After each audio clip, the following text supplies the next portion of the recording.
Madam Chair, let me borrow the words of the late Justice Cruz, Justice Isagani Cruz, when he defined impeachment as a method of national inquest into the conduct of public men.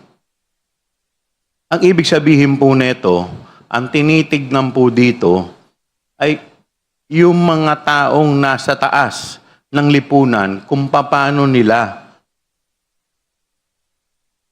maglabas ng behavior sa publiko.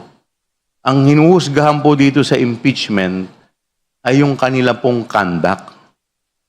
Obviously, napanood po natin, hindi po ito yung conduct na inaasahan po natin sa isang tao na may pangalawa sa pinakamataas na posisyon sa ating lipunan. Yung video po, ang tinatawag po natin, res ipsa loquitur. The video speaks for itself. Hindi na po natin kailangan magpahaba. Hindi po ito usapin ng kriminal para tignan po natin ang elemento ng threat.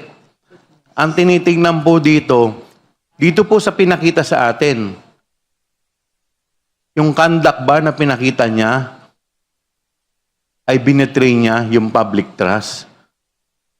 Ito ba yung conduct na inaasahan natin sa isang tao na mataas ang katungkulan sa lipunan?